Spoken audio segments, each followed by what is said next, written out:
तो अब हम लोग का नया सेल पार्टिकल्स है क्या? तो वो है राइबोसोम्स। राइबोसोम्स अभी प्रीवियस क्लास में मैंने आप लोगों को बताया था क्या? लाइसोसोम्स। अब हम लोग देखेंगे क्या? राइबोसोम्स। राइबोसोम्स को सबसे पहले आइसोलेटेड किया गया था सेल साइटोप्लाज्म में क्लॉड के द्वारा। क्लॉड ने 1943 में आइसोलेट किया था सेल साइटोप्लाज्म में और उन्होंने इसका नाम दिया था माइक्रोजोम्स। क्लॉड साहब ने इस राइबोसोम्स का नाम क्या रखा? माइक्रोजोम्स। और उसके बाद राइबोसोम्स को रिपोर्ट किया प्लांट सेल में, reported in plant cell by Robinson and Brown in 1953। 1953 में रॉबिन्सन और ब्राउन ने प्लांट सेल में राइबोसोम्स को रिपोर्ट किया और these were called ribosomes by G Palade. और राइबोसोम जो टर्म है वो दिया गया जी पैलेट के द्वारा। तो सबसे पहले क्लॉड साहब ने आइसोलेट किया राइबोसोम को और उन्होंने नाम क्या दे दिया? माइक्रोसोम्स। उसके बाद रॉबिन्सन एंड ब्राउन साहब ने प्लांट सेल में राइबोसोम्स को रिपोर्ट किया। उसके बाद जाकर के जी पैलेट साहब ने राइबोसोम्स टर्म दिया। अब राइबोसोम्स क्या है? राइबोसोम्स जो है वो स्मॉलेस्ट, सबसे छोटा नॉन इलेक्ट्रॉनिक माइक्रोस्कोपिक है और सब माइक्रोस्कोपिक राइबो न्यूक्लियोप्रोटीन पार्टिकल्स है। राइबोसोम्स जो है वो सबसे छोटा आपका स्मॉलेस्ट नोन पार्टिकल्स है ना।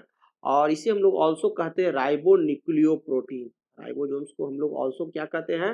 Ribo nucleoprotein particles.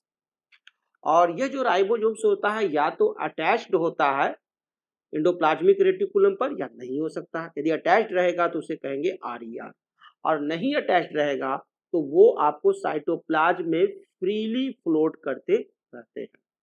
और राइबोसोम्स का काम है क्या? प्रोटीन सिंथेसिस करना। राइबोसोम्स ही हैं जो कि सेल्स के अंदर प्रोटीन्स की सिंथेसिस करते हैं। तो ये आप देखें कि राइबोसोम्स क्या है? स्मॉलेस्ट पार्टिकल्स है। दूसरा, राइबोसोम्स जो है वो प्रोटीन सिंथेसिस करते हैं। और तीसरा, राइबोसोम्स को ऑल्सो हम लोग कहते हैं क्या? राइबोन्यूक्लियो पार्टिकल्स। राइबोसोम्स जो हैं वो आपको प्रोकैरियोट्स में भी पाए जाते हैं और यूकैरियोट्स में भी पाए जाते हैं, दोनों में। राइबोसोम्स आप ये फर्स्ट पार्टिकल्स अभी पढ़ रहे हैं, सेल ऑर्गेनेल्स पढ़ रहे हैं, जो कि दोनों में पाए जा रहे हैं, प्रोकैरियोट्स और यूकैरियोट्स में। एक्सेप्ट है, एक एक्सेप्शन है इसका, mature sperm and RBC. Mature sperm और आरबीसी में राइबोसोम्स नहीं पाया जाता है। ये भी आपको याद रखना है। एक तो याद रखना है कि प्रोकैरियोट्स और यूकैरियोट्स दोनों में पाए जाते हैं और मैच्योर स्पर्म और आरबीसी में ये नहीं पाए जाते हैं। प्रोकैरियोट्स में प्रेजेंट होते हैं यह सिर्फ फ्री फॉर्म में। प्रोकैरियोट्स में जब भी यह राइबोसोम्स रहते हैं तो फ्री फॉर्म में साइटोप्लाज्म में रहते हैं। और यूकैरियोट्स में तो दोनों रूप से रह सकते हैं, अटैच्ड रहेंगे इंडोप्लाज्मिक रेटिकुलम पर और नहीं तो फ्रीली रह सकते हैं। अब राइबोसोम्स जो है वो यूकैरियोट्स में देखा गया क्या है कि राइबोसोम्स फाउंड करते हैं, फाउंड किया जाते हैं टू फॉर्म्स में। साइटोप्लाज्म में पाए जाते हैं दो तरह से, एक तो पाए जाते हैं कि आप फ्री फॉर्म और दूसरा पाए जाते हैं बॉन्ड फॉर्म। दो तरह से राइबोसोम साइटोप्लाज्म में देखे गए हैं। कहाँ? यूकैरियोट्स में, फ्री फॉर्म और बॉन्ड फॉर्म। यदि बॉन्ड फॉर्म में रहते हैं तो उसको कहते हैं हम लोग RER, rough endoplasmic reticulum, outer nuclear membrane के बाहर रहते हैं। राइबोसोम सम इनसाइड सम सेल ऑर्गेनेल्स, और कुछ सेल ऑर्गेनेल्स है उसके अंदर भी राइबोसोम रहते हैं। अब कौन कौन सा वो सेल ऑर्गेनेल्स है? तो दो सेल ऑर्गेनेल्स आपको ध्यान देना है कि एक माइटोकॉन्ड्रिया है और दूसरा प्लास्टिड्स।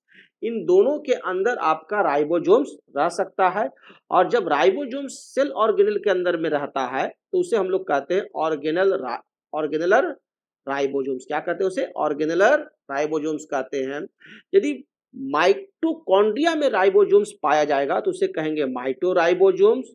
और यदि राइबोसोम्स प्लास्टिड में पाया जाएगा तो उसे कहेंगे प्लास्टिडोराइबोसोम्स। ये क्लियर?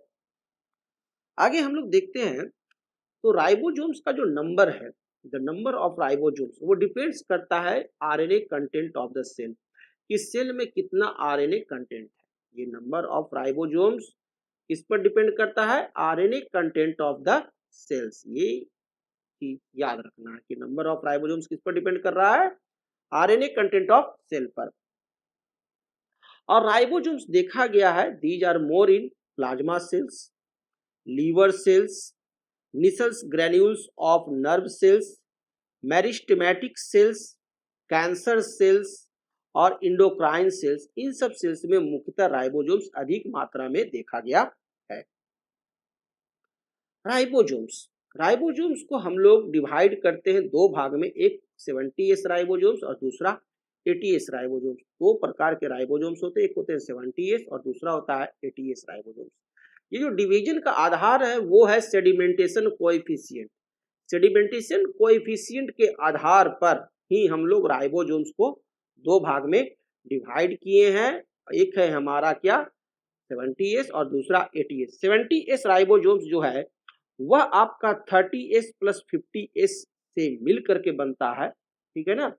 और 80S राइबोसोम्स जो है वो 40S और 60S से मिल करके बनता है। अब देखिए differences between 70S ribosomes and 80S ribosomes. दोनों राइबोसोम्स के बीच में हम लोग डिफरेंसेज देखते हैं कि क्या डिफरेंसेज है 70S और 80S में। तो 70S राइबोसोम्स जो है वो पाया जाता है प्रोकैरियोट्स में, माइटोकॉन्ड्रिया में और प्लास्टिड्स ऑफ यूकैरियोट्स। ध्यान दीजिएगा कि 70S राइबोसोम्स जितने भी प्रोकैरियोट्स है उसमें तो पाए जाएंगे ही, लेकिन माइटोकॉन्ड्रिया और प्लास्टिड्स ऑफ यूकैरियोट्स में भी 70S राइबोसोम्स देखे जाते हैं। और 80S राइबोसोम्स है वो साइटोप्लाज्म ऑफ यूकैरियोट्स। यूकैरियोट्स के साइटोप्लाज्म में पाए जाएंगे, या तो वो फ्रीली रहेंगे या आरईआर अटैच्ड रहेंगे एंडोप्लाज्मिक रेटिकुलम पर और आरईआर कहलाएंगे, ठीक है। और प्रत्येक राइबोसोम्स जो होता है 70S वो 200 से 290 एंगस्ट्रॉम इनटू 170 से 200 एंगस्ट्रॉम इन साइज होता है। अब ये देखिए जो 70S राइबोसोम्स है इसका जो लेंथ जो देखिएगा, यह लेंथ जो है ये 200 से 290 एंगस्ट्रॉम का रहता है, और इसकी जो विड्थ चौड़ाई जो देखिएगा वो 170 से 210 एंगस्ट्रॉम रहता है। उसी प्रकार से 80S राइबोसोम्स जो है ये थोड़ा ज्यादा लंबा रहता है, इसीलिए ये 80S है, और ये 300 से 340 एंगस्ट्रॉम लंबा है, और इसकी विड्थ जो है वो 200 से 240 एंगस्ट्रॉम रहती है 80S। और आप राइबोसोम्स का यदि वजन करना शुरू करें तो 70S राइबोसोम्स का वजन होता है 2.7 into 10 to the power 6 daltons. अब डाल्टन्स क्या होता है, 1 dalton is equal to 1.65 into 10 to the power -24 gram. ये याद रखिएगा कि 1 dalton is equal to 1.65 into 10 to the power -24 gram. सोच लीजिए कितना छोटा है। और 70S राइबोसोम्स का वजन कितना है, तो 2.7 into 10 to the power 6 dalton in molecular weight. और वहीं आप अगर 80S राइबोसोम्स को देखने जाइएगा तो इसकी जो साइज है वो 300 से 340 एंगस्ट्रॉम इंटू 200 से 240 40 एंगस्ट्रॉम रहेगा, और इसका वजन जो है 4.5 से लेकर 5 into 10 to the power 6 daltons रहता है। यानी 70S की तुलना में ये 80S राइबोसोम्स ज्यादा बड़ा और ज्यादा भारी होता है। इसीलिए सेडिमेंटेशन कोएफिशिएंट जो है 70S राइबोसोम्स का 70S है, और 80S राइबोसोम्स का सेडिमेंटेशन कोएफिशिएंट 80S है, इसलिए इसे 80S राइबोसोम्स कहा जाता है। इसका मतलब क्या हो गया, सेडिमेंटेशन। अब देखते हैं हम लोग जो 70S राइबोसोम्स है उसे 2 सब यूनिट्स होते हैं। 70S राइबोसोम्स के 2 सब यूनिट्स होते हैं, एक होता है 50S और दूसरा होता है 30S। दो भाग में बांटा गया, अगर 50 प्लस 30 कीजिएगा तो 80 हो जाएगा, वैसे नहीं ऐड करना है, सिंपल एडिशन नहीं है। 70S राइबोसोम्स को दो भाग में बांट दिया गया है, दो भाग में होते हैं, एक 50S होता है और 30S, दो सब यूनिट्स के बने हुए होते हैं। और जो ये 80S राइबोसोम्स जो आप देख रहे हैं, यह 80S राइबोसोम्स क्या है, दो सब यूनिट्स का बना हुआ है 60S प्लस 40S। अब 60S plus 40S is equal to 100S से हो जाता है, तो ऐसा सिंपल कैलकुलेशन आप मत करिएगा। ये क्या है, सेडिमेंटेशन के आधार पर दोनों का साइज जब देखा गया तो ये है क्या आपका 60S प्लस 40S। तो एक छोटा है और दूसरा एक बड़ा है, जैसा कि लगेगा ना कि एक बॉडी पर क्या है, एक टोपी रखा हुआ है। इसी तरह से 70s क्या है, 50s प्लस 30s आपको याद रखना है। 50s प्लस 30s का बना हुआ है और 80s जो है वो आपको 60s प्लस 40s आपको सब यूनिट्स का बना हुआ राइबोसोम्स है। अब जो राइबोसोम्स का है, इसका जो लार्जर सब यूनिट्स जो होता है, ये जो लार्जर सब यूनिट्स जो है 80s ये है और आ, ये आपको 70s है। 70s जो होता है वो क्या होता है, 50s प्लस 30s। तो ये जो 70s है, जो 50s प्लस 30s, इसका जो लार्जर जो पार्ट है वह डोम शेप्ड रहता है, यानी गुंबद की तरह। डोम शेप्ड यानी गुंबद की तरह रहता है and attach to endoplasmic reticulum by glycoproteins and is called ribophorins. और यदि एंडोप्लाज्मिक रेटिकुलम पर यदि राइबोसोम्स जो है यदि एंडोप्लाज्मिक रेटिकुलम पर अटैच्ड हो, ठीक है, तो वो कैसे अटैच होता है, उसके लिए गोंद चाहिए और वो गम है ग्लाइकोप्रोटीन्स। राइबोसोम्स एक गम के द्वारा, एक गोंद के द्वारा अटैच होता है एंडोप्लाज्मिक रेटिकुलम पर। वो गम है क्या, ग्लाइकोप्रोटीन्स। और ऐसे राइबोसोम्स को हम लोग कहते हैं क्या, राइबोफोरिन्स कहते हैं। क्या कहते हैं उसे, राइबोफोरिन्स कहते हैं। अब आप देखिएगा कि रातों राइबोसोम्स के पास दो वो बाइंडिंग साइट्स होता है। राइबोसोम है two binding sites. Two binding sites होते हैं, एक होता है जिसे कहते हैं पी साइट और दूसरे को कहते हैं ए साइट। पी साइट का फुल नेम है पेप्टाइडियल साइट। क्या नाम है, पेप्टाइडियल साइट, पी साइट को कहते हैं। और ए साइट का फुल नेम है amino acyl site, amino acyl site. और पी साइट को ऑल्सो हम लोग कहते हैं डोनर साइट। ठीक है, पी माने पापा, पापा हो जाता था जो क्या करता है, पैसा डोनेट करता है, इसलिए डोनर साइट है। पी माने पेप्टाइडियल माने पापा माने डोनर साइट। ए जो हो गया माने अम्मा, ए माने अम्मा, अम्मा क्या रहती है, पैसा लेती है, इसलिए एक्सेप्टर साइट है। तो ये याद रखना है। और पी माने क्या होता है, पप्पा। अब पप्पा क्या हो गया, पेप्टाइडियल साइट हो गया, डोनर साइट हो गया, पैसा डोनेट करेगा। अम्मा क्या कर लेगा, उसे एक्सेप्ट कर लेगा, that is amino acid site. तो आप देख सकते हैं जो 50 इसका जो साइट है, इसमें दो साइट पाए जाएंगे, पी साइट और ए साइट।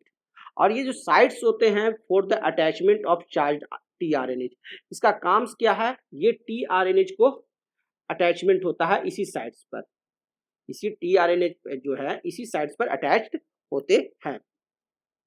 और जो स्मॉलर सब यूनिट होता है वो एलिप्सॉइडल होता है and fits as a cap on flat side of large subunits. ये स्मॉलर साइट जो होते हैं, ये जो स्मॉलर साइट है, ये क्या रहते हैं, ये आपको एलिप्सॉइडल होते हैं। कैसे शेप के होते हैं, एलिप्सॉइडल। और लार्जर, ये जो लार्जर वाला जो है ये कैसे रहता है, डोम शेप्ड रहता है। लार्जर वाला जो है वो डोम शेप्ड रहता है, गुंबद की तरह। और ये जो रहता है ये एलिप्सॉइडल रहता है, स्मॉलर वाला, जैसे लगे कि टोपी है, ठीक है ना।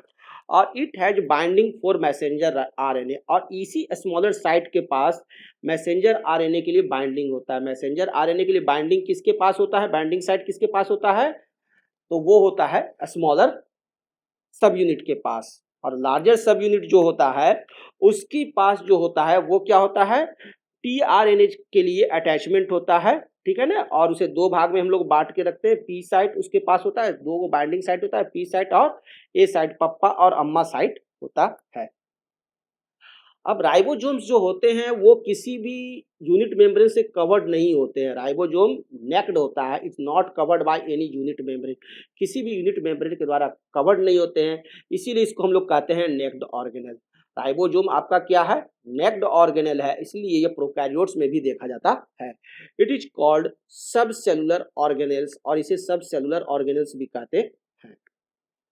राइबोसोम्स जो होता है वो chemically called ribonucleoprotein RNP protein particles. Ribosomes जो केमिकली जो होता है वो राइबोन्यूक्लियोप्रोटीन पार्टिकल्स होता है, आरएनपी पार्टिकल्स होता है। और प्रत्येक राइबोसोम जो होता है वो बना हुआ होता है आरआरएनए एंड प्रोटीन्स का। ईच राइबोसोम जो होते हैं, ये एकदम नोट डाउन कर लेना है कि ईच राइबोसोम जो है वो बना हुआ होता है किस चीज का, आरआरएनए, ठीक है ना, राइबोसोमल आरएनए और प्रोटीन्स का बना हुआ होता है। ये दो चीज से मिल करके बनता है आपका राइबोसोम। अब 70S राइबोसोम्स और 80S राइबोसोम्स में डिफरेंसेस तो हम लोग देख ही रहे हैं। तो देखते हैं क्या है कि जी आरआरएनए और प्रोटीन्स का बना हुआ है। तो 70S राइबोसोम्स में जो आरआरएनए होता है वो 60 से 65% होता है, 60 से 65% होते हैं, और प्रोटीन्स पाए जाते हैं 35 से 40%। वहीं 80S राइबोसोम्स में देखिएगा तो प्रोटीन्स का परसेंटेज ज़्यादा होता है, 55% होता है, और आरएनए की मात्रा कम होती है, और आरआरएनए यहाँ पर 45% होता है 80S में। 80S में प्रोटीन्स की मात्रा 55% होती है और आरआरएनए ओनली 45%। वहीं 70S में 60 से 65% आरआरएनए होता है, और प्रोटीन्स जो होता है वो 35 से 40% होता है। अब ये जो आरआरएनए होता है 70S में, वो 3 प्रकार के होते हैं। 3 प्रकार के आरआरएनए देखे जाते हैं। आपको 23S टाइप और 5S टाइप, 2 तरह का जो ये आरआरएनए पाया जाता है। ये 50S, देखिए ये जो 50S सब यूनिट्स है, ये बड़ा वाला जो सब यूनिट्स है, ये 50S सब यूनिट्स है। इस 50S सब यूनिट्स में 2 तरह के आरआरएनए पाए जाएंगे, एक 23S और दूसरा आपको पाया जाएगा 5S। 23S और 5S टाइप ऑफ आरआरएनए देखे जाते हैं किसमें? 50S में, 2 तरह के। और नीचे वाला जो छोटा वाला जो आरआरएनए है 16S आरएनए है, तो 30S सब यूनिट है। इस 30S वाले में 16S आरआरएनए पाया जाता है, ठीक है ना। 30S सब यूनिट में कितना? 60S, यानी 3 तरह के आरआरएनए देखे जाते हैं किसमें? 3 तरह के देखे जाते हैं किसमें? 50S सब यूनिट में। एक होता है आपका 5S आरआरएनए, दूसरा होता है 23S आरआरएनए, किसमें पाया जाता है? 50S सब यूनिट में। और आपका 30S जो सब यूनिट है उसमें सिर्फ एक प्रकार का आरआरएनए पाया जाता है, वो 16S आरआरएनए में। तो ये भी आपको याद रखना है, एग्जाम में क्वेश्चंस यहां से आएगा, ठीक है ना। और अगर आप 80S राइबोसोम्स को देखिए तो यहाँ पर 4 प्रकार के पाए जाते हैं, 4 तरह के आरआरएनए देखे गए हैं 80S में। आपको 20S, 8S, 5S and 5.8S, 3 तरह का आरआरएनए 60S में पाया जाएगा। ये जो 60S जो ऊपर वाला सब यूनिट है, इस 60S सब यूनिट में, ये ऊपर वाला जो 60S सब यूनिट जो पार्ट है, इसमें 3 प्रकार का देखा जाएगा। एक देखा जाएगा 5S आरआरएनए, एक 5.8 आरआरएनए, और तीसरा 28S आरआरएनए। 1 2 3, 3 तरह का आरआरएनए देखा गया। और ये जो 40S सब यूनिट है, इसमें एक प्रकार का आरआरएनए पाया गया, 18S आरआरएनए। इस प्रकार से 4 टाइप्स ऑफ आरआरएनए पाए जाते हैं 80S में, क्लियर। और जो बड़ा वाला होता है उसमें 3 प्रकार का, और छोटे वाले में 1 प्रकार का। 70S में बड़े वाले में 2 प्रकार के, 23S और 5S, और छोटे वाले में 16S टाइप का आरआरएनए रहता है। तो ये याद रखना है, ये थोड़ा याद करना भार है, 3-4 बार क्लास कर लो, देख लो, याद रहेगा, नोट कर लो, बढ़िया से इसका नोट बनाओ, याद करना है। अब देखेंगे तो हमारे को 55 टाइप्स ऑफ प्रोटीन्स पाए जाते हैं 70S राइबोसोम्स में, और वहीं 80S राइबोसोम्स में 70 टाइप्स ऑफ प्रोटीन्स पाए जाते हैं। ये भी आपको नोट डाउन कर लीजिए कि 55 तरह का प्रोटीन्स पाया जाता है 70S में, और 70 तरह के प्रोटीन्स पाए जाते हैं 80S राइबोसोम्स में।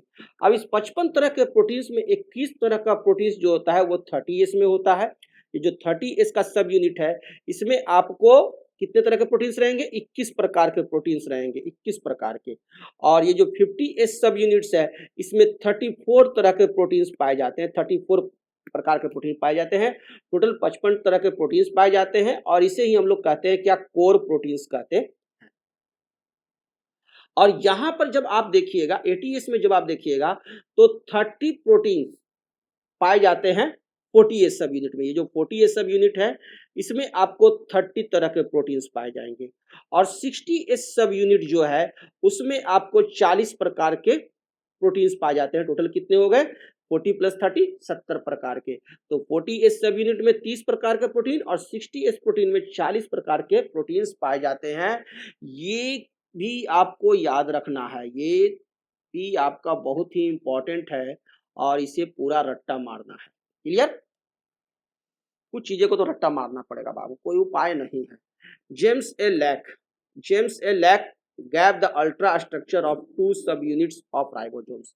जेम्स ए लैक साहब ने राइबोसोम्स का अल्ट्रा स्ट्रक्चर दिया है दोनों सब यूनिट्स का। उनका कहना क्या है कि द लार्जर सब यूनिट है जो broad base stalk and ridge and a protuberance. जो आपका लार्ज सब यूनिट जो है उसको अगर आप देखिए तो वो क्या होता है ना, ब्रॉडर बेस रहेगा और प्रोट्यूबेरेंस रहेगा, फुला हुआ रहेगा, ठीक है ना, बेस रहेगा। और वहीं आप स्मॉलर को देखिएगा तो सब यूनिट है जो बेस और प्लेटफॉर्म, क्लेफ्ट एंड हेड। और ये जो स्मॉलर सब यूनिट देखिएगा तो इसमें एक क्लेफ्ट रहेगा, इस तरह का आपको क्लेफ्ट देखे जाएंगे, है ना। और ये आपको बेस रहेगा इसमें और प्लेटफॉर्म, क्लेफ्ट और इसमें एक हेड भी रहता है, ये आपका हेड हो गया। और ये दोनों अलग अलग रहते हैं, आपका लार्जर और स्मॉलर दोनों अलग अलग रहेंगे, आसपास रहेंगे। लेकिन जब प्रोटीन सिंथेसिस होता है तो 2 subunits are joint at the time of protein synthesis. लेकिन जब प्रोटीन सिंथेसिस होता है तो उस समय ये दोनों सब यूनिट्स क्या होते हैं, ज्वाइंट हो जाते हैं, ठीक है ना। दोनों सब यूनिट्स जो होते हैं वो कब ज्वाइंट होते हैं, प्रोटीन सिंथेसिस के दौरान। और जब बहुत पॉलीराइबोसोम्स और पॉलीजोम्स, ये क्या होता है, पॉलीराइबोसोम्स और पॉलीजोम, ये क्या होता है ये ध्यान दीजिए। जब बहुत सारे ribosomes, when many ribosomes are attached on same messenger RNA, यदि एक ही मैसेंजर आरएनए स्ट्रैंड पर यदि बहुत सारे राइबोसोम्स आकर अटैच हो जाए तो उसे हम लोग कहते हैं पॉलीराइबोसोम्स या पॉलीजोम्स। यानी कहने का अर्थ है कि वो रस्सी है, आई रस्सी में जा करके ढेर सारा आप क्या कीजिए, ढेर सारे आप लट्टू लटका दीजिए, ठीक है ना, ढेर सारे। तो ये हो गया आपका पॉलीराइबोसोम्स, ठीक इसे ही पॉलीराइबोसोम्स कहते हैं, ठीक है। ये डीएनए स्ट्रैंड है, इस डीएनए स्ट्रैंड पर ये आपका मैसेंजर आरएनए है और इसी मैसेंजर आरएनए पर बहुत सारे राइबोसोम्स अटैच्ड हो गए, तो इसे हम लोग क्या कहेंगे, पॉलीराइबोसोम्स। और ये जो पॉलीराइबोसोम होता है फॉर्म्ड करता है when a number of similar type of proteins are required. जब एक ही तरह का प्रोटीन्स की रिक्वायरमेंट होती है तब ये आपका पॉलीराइबोसोम्स या पॉलीजोम्स फॉर्म करता है। और जो द नंबर ऑफ राइबोसोम्स जो होते हैं attached on messenger RNA depend upon the length of messenger RNA.